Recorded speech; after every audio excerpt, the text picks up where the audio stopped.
Hi hello ബെനീസ് വ്ലോഗ്സിൻ്റെ ഒരു പുതിയ വീഡിയോയിലേക്ക് എല്ലാവർക്കും വീണ്ടും സ്വാഗതം. ഇന്നത്തെ യാത്ര സമുദ്രനിരപ്പിൽ നിന്നും ഏതാണ്ട് 10,000 അടി ഉയരത്തിലുള്ള ടിറ്റ്ലിസ് പർവ്വതത്തിലേക്കാണ്. ബെനിൽ കസിൻ്റെ കൂടെ സ്റ്റേ ചെയ്തുകൊണ്ട് സ്വിറ്റ്സർലൻഡിൽ എല്ലായിടത്തേക്കും പോയതുകൊണ്ട് ട്രെയിൻ യാത്രകളിലുടനീളം സ്വിറ്റ്സർലൻഡിൻ്റെ പല ഭാഗങ്ങളുടെയും ഭംഗി ആസ്വദിക്കാൻ പറ്റി. ബേണിൽ നിന്നും ലൂസൺ വഴി ഏഞ്ചൽബർഗ് എത്തിയാണ് ടിറ്റ്ലിസ് പർവ്വതത്തിലേക്ക് കയറാൻ പറ്റുക. സിഗ്നോ വോൾഹൂസൻ വഴിയാണ് ട്രെയിൻ ലൂസണിലെത്തിയത്. ടിറ്റ്ലിസ് പർവ്വതത്തിലേക്കുള്ള യാത്ര 10-15 മിനിറ്റ് വീതമുള്ള ഏതാണ്ട് 13 വീഡിയോ ആയിട്ടാണ് ചെയ്തിരിക്കുന്നത്. അതിൽ ആദ്യത്തെ വീഡിയോ ആണ് ഇന്ന് കാണാൻ പോകുന്നത്. സിഗ്നോ തുടങ്ങി വോൾഹൂസൻ വരെയുള്ള മനോഹരമായ മലഞ്ചെരുവുകളും പുൽമേടുകളുമാണ് ഇന്നത്തെ വീഡിയോയിൽ. വീഡിയോ സ്കിപ്പ് ചെയ്യാതെ കാണുക. ഓരോ സ്ഥലത്തെയും പ്രകൃതി ദൃശ്യങ്ങൾ വ്യത്യസ്തമാണ്. നമ്മുടെ ചാനൽ ബെനീസ് വ്ലോഗ്സ് സബ്സ്ക്രൈബ് ചെയ്യാത്തവർ സബ്സ്ക്രൈബ് ചെയ്യുക.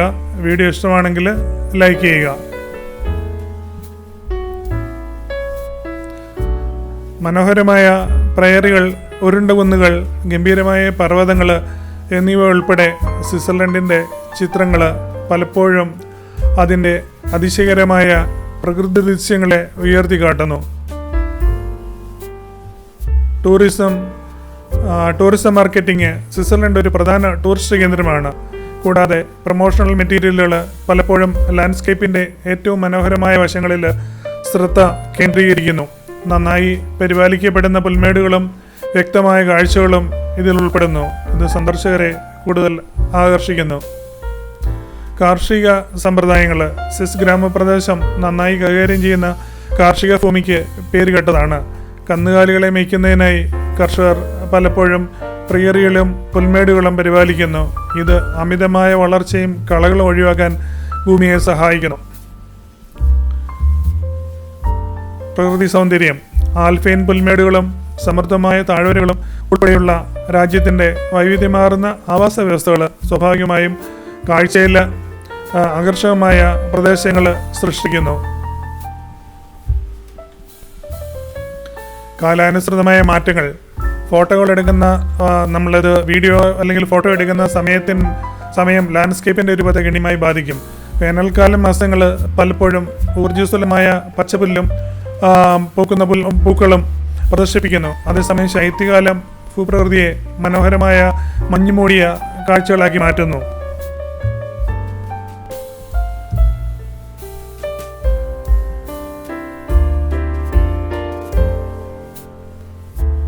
കുന്നിൻചെരുവുകളും പുൽമേടുകളും നമ്മുടെ യാത്രയിലുടനീളം നമ്മളിങ്ങനെ കാണാം.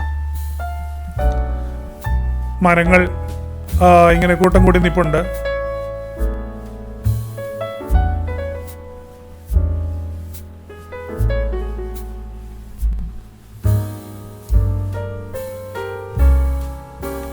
സാംസ്കാരിക സൗന്ദര്യശാസ്ത്രം ലാൻഡ്സ്കേപ്പിൻ്റെ സൗന്ദര്യം നിലനിർത്തുന്നതിന് സ്വിസ് സംസ്കാരം ഉയർന്ന മൂല്യം നൽകുന്നു. പുൽമേടുകൾ പതിവായി വെട്ടുന്നതും പരമ്പരാഗത കൃഷിരീതികളുടെ ഉപയോഗവും പോലുള്ള സമ്പ്രദായങ്ങൾ ഇതിൽ ഉൾപ്പെടുന്നു. ഇത് മനോഹരമായ കാഴ്ചകൾ സംരക്ഷിക്കാൻ സഹായിക്കുന്നു.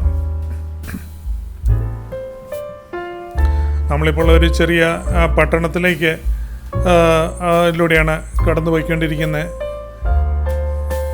പട്ടണത്തിൽ നമ്മളെപ്പോഴും അവിടുത്തെ പള്ളി കാണണമെങ്കിൽ നമുക്ക് ബെൽ ടവർ ഇങ്ങനെ മുകളിലോട്ട് പൊങ്ങി നിൽക്കുന്ന കാണാം.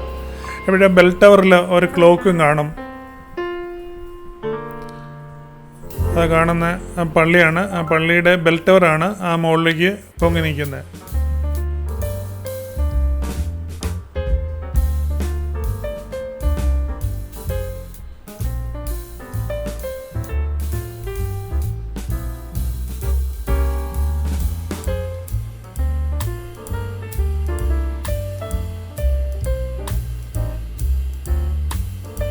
ഇലവഴിഞ്ഞും മരങ്ങൾ, അതുപോലെ തന്നെ ചില മരങ്ങൾ താർത്ത് നിൽപ്പുണ്ട്. പൊട്ടിമുളച്ച് വരുന്ന പുല്ലുകൾ, ചെടികൾ. ഇവിടുത്തെ മഞ്ഞെല്ലാം ഉരുകിപ്പോയി കഴിഞ്ഞപ്പോഴത്തേനും ഇതെല്ലാം മഞ്ഞത്ത് മരവിച്ച് നിന്ന ചെടികളെല്ലാം ഒന്ന് ഉണർന്ന് നന്നായിട്ട് ഈ മരങ്ങളെല്ലാം ഇല പൊഴിച്ചിട്ട് പൂക്കളുണ്ടാകുന്ന സമയമാണ്. ഇവിടെ എല്ലാം അതിനെല്ലാം കാണുന്ന കളകളിലെല്ലാം പൂക്കൾ, കാട്ടുപൂക്കളുണ്ടായി നിൽക്കുന്നു.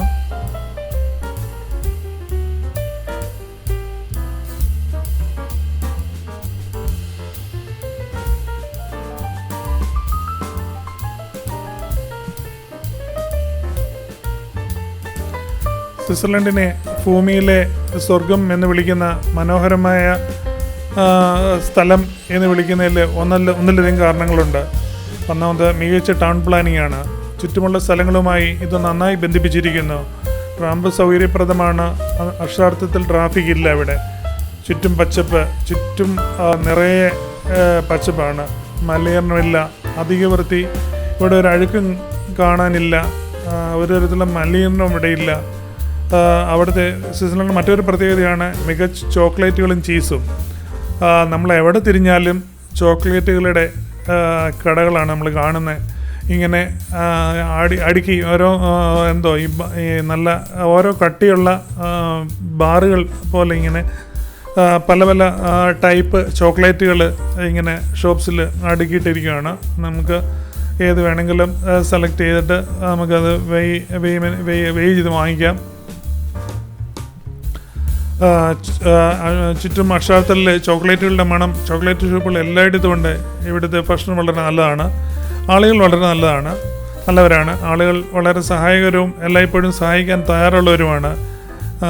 അതിൻ്റെ ഒരു ഉദാഹരണം പറഞ്ഞാൽ, ഞങ്ങൾ അവിടുന്ന് തിരിച്ചു വന്നപ്പോഴത്തേനും ഞങ്ങളുടെ കൂടെ ഉണ്ടായിരുന്ന ആള് ലഗേജ് എടുക്കാൻ ഒരു നട എടുത്ത് കയറാൻ വേണ്ടി ബുദ്ധിമുട്ടിയപ്പോഴത്തേനും പറയുമെന്ന ഒരു അവിടുത്തെ ഒരു ലോക്കലായിട്ടുള്ളൊരു സാഹിബ് നേരെ അത് വാങ്ങിച്ച് പുള്ളി എടുത്ത് പൊക്കി മുകളിൽ കൊണ്ട് വെച്ച് കൊടുത്തു. അപ്പോൾ അത്രയ്ക്കും അവിടെ നമ്മളോടൊരു ഈ ടൂറിസ്റ്റുകളെ സഹായിക്കുന്ന ഒരു മെൻറ്റാലിറ്റിയാണ് അവരുടെ ഉള്ളത്. അതുപോലെ തന്നെ കാലാവസ്ഥ, അവരുടെ വേനൽക്കാലവും അവിടുത്തെ വേനൽക്കാലം നല്ല ഈ പറഞ്ഞ ഇതുപോലെയുള്ള പൂക്കളുകളും എല്ലാം ഉണ്ടാകുന്ന പച്ചപ്പ്, നിറയെ പച്ചപ്പായിട്ടുള്ളൊരു കാലമാണ്.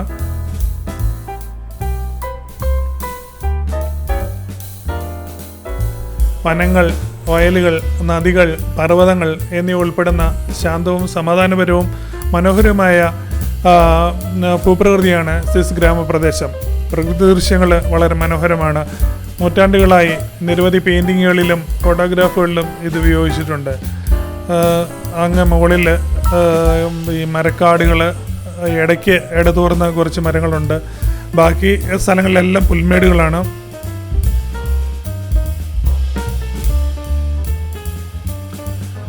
ഈ പുൽമേടുകൾക്കിടയിലൂടെയെല്ലാം ഇങ്ങനെ വീടുകളുണ്ട്.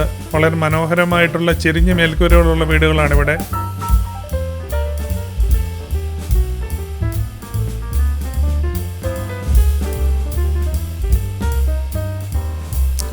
മരങ്ങളെല്ലാം ഇലപൊഴിച്ച് പൂത്തു നിൽക്കുന്നു.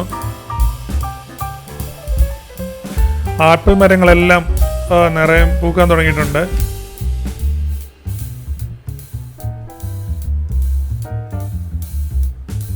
സ്വിസ് ഗ്രാമപ്രദേശം ഉരുണ്ട കുന്നുകളുടെയും മനോഹരമായ വനങ്ങളുടെയും വിശാലമായ വയലാണ്. സ്വിറ്റ്സർലൻഡിലെ പർവ്വതനിരകളും തടാകങ്ങളും തികച്ചും അതിശയിപ്പിക്കുന്നതാണ്. സ്വിസ് ജനത അവിശ്വസനീയവിധം സൗഹാർദ്ദപരമാണ്. സ്വിറ്റ്സർലൻഡ് മനോഹരമായ ഒരു രാജ്യമെന്ന് പ്രതിച്ഛായ പലർക്കും ഉണ്ട്. എന്നിരുന്നാലും സ്വിറ്റ്സർലൻഡ് യഥാർത്ഥത്തിൽ നിരവധി വ്യത്യസ്ത പ്രദേശങ്ങളിലുള്ള ഒരു വലിയ രാജ്യമാണ്.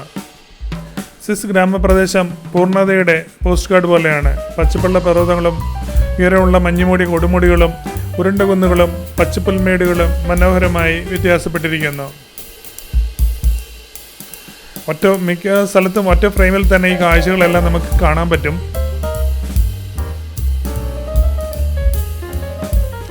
ഇങ്ങനെ ഉള്ള മനോഹരമായ ഭൂപ്രവൃത്തിയുള്ള സ്ഥലത്തിലൂടെയാണ് നമ്മുടെ ട്രെയിൻ മന്ദം നീങ്ങിക്കൊണ്ടിരിക്കുന്നത്.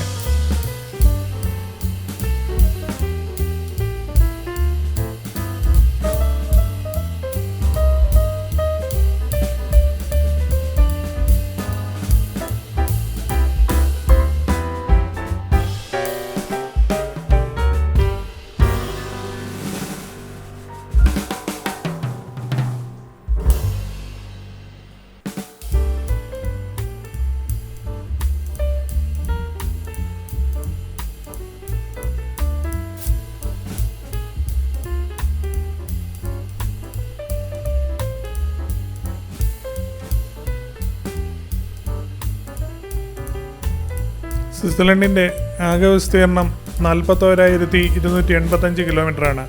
ഇതിൽ ഏകദേശം 35% ആൽപൈൻ മേച്ചിൽപ്പുറങ്ങൾ ഉൾപ്പെടെയുള്ള കൃഷിക്കായി ഉപയോഗിക്കുന്നു.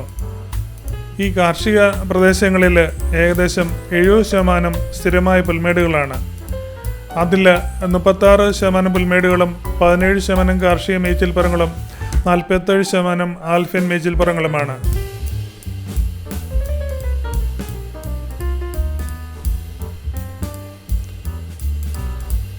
ആൽപ്സിലെ ഉയർന്ന പർവ്വത പ്രദേശങ്ങളിൽ ഏകദേശം 200 മീറ്റർ മുതൽ 4000 മീറ്റർ വരെ ഉയരത്തിൽ ശക്തമായ വ്യത്യാസങ്ങളുള്ള 6 വ്യത്യസ്ത ജിയോഗ്രാഫിക്കൽ പ്രദേശങ്ങൾ ഉൾക്കൊള്ളുന്ന സ്വിറ്റ്സർലൻഡ് വൈവിധ്യമാർന്ന പാരിസ്ഥിതിക സാഹചര്യങ്ങളാൽ പ്രത്യേകതയുള്ളതാണ്. ഇടയ്ക്ക് ചെറിയ വെള്ളം ഒഴുകുന്ന കൊച്ചു കൈത്തോടുകളുണ്ട് ഇതിൻ്റെ ഇടവഴി.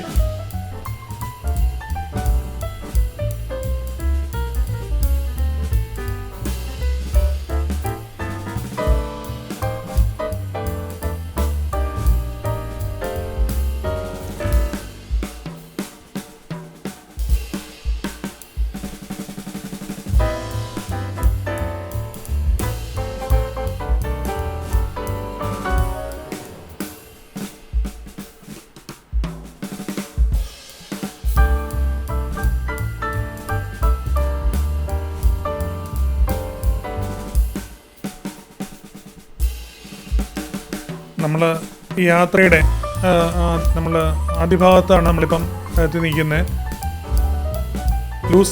ലൂസേണിലേക്കാണ്. നമ്മൾ ബേണിൽ നിന്നും ലൂസേണിലേക്കാണ് ആദ്യമേ പോകുന്നത്. അപ്പോൾ ലൂസേണിൽ പോകുന്ന വഴിക്ക് നമ്മൾ സിഗ്നോ മുതൽ ഒള്ളുഹൂസൻ വരെയുള്ള ഭാഗമാണ് ആദ്യത്തെ ഈ വീഡിയോയിൽ നമ്മൾ കാണിക്കുന്നത്. അടുത്തത് ഈ ഒള്ളുഹൂസൻ തുടങ്ങി ഈ പറഞ്ഞ നമ്മുടെ പോകുന്ന സ്ഥലത്തേക്ക് ലൂസൻ വഴി വരെയുള്ള ആണ് അടുത്ത വീഡിയോ. അതിൻ്റെ അടുത്ത 2 വീഡിയോകൾ ഈ ലൂസൻ തുടങ്ങി നമ്മൾ ഏഞ്ചൽബർഗ് വരെയുള്ള സ്ഥലങ്ങളിലെ കാഴ്ചകളാണ് കാണിക്കുന്നത്. അതിനുശേഷമാണ് നമ്മൾ പിന്നെ ഇവിടെ ടിറ്റ്ലിസ് പർവ്വതത്തിലേക്ക് കയറുന്നതും. ടിറ്റ്ലിസ് പർവ്വതത്തിലേക്ക് 3 സ്റ്റേജ് നമ്മൾ ഈ കേബിൾ കാറുണ്ട്. 3 സ്റ്റേജിൽ കേബിൾ കാറുണ്ട്. അതിനകത്ത് ഒരു സ്റ്റേജ് ലോകത്തിലെ ഏറ്റവും പ്രത്യേകതയുള്ള ഒരു കേബിൾ കാറാണ്.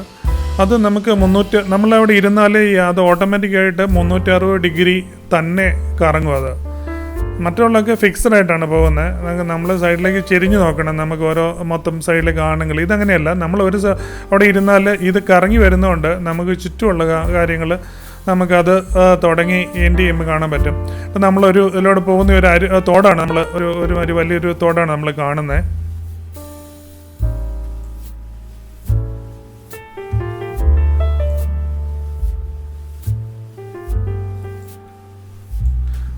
നമ്മൾ ഏതാണ്ട് ആദ്യ ഭാഗത്തിൻ്റെ അവസാനത്തോട് അടുക്കുകയാണ്. നിങ്ങൾ ബെനീസ് വ്ലോഗ്സ് ഇതുവരെയായിട്ടും സബ്സ്ക്രൈബ് ചെയ്തില്ലെങ്കിൽ, നമ്മുടെ ചാനൽ സബ്സ്ക്രൈബ് ചെയ്തില്ലെങ്കിൽ സബ്സ്ക്രൈബ് ചെയ്യുക.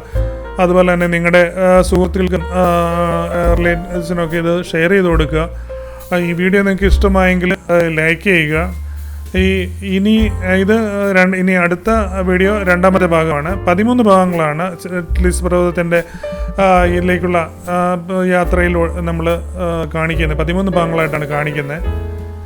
നമ്മൾ ഇനി അടുത്ത വീഡിയോ കാണുന്നവരെ എല്ലാവർക്കും നന്ദി, നമസ്കാരം.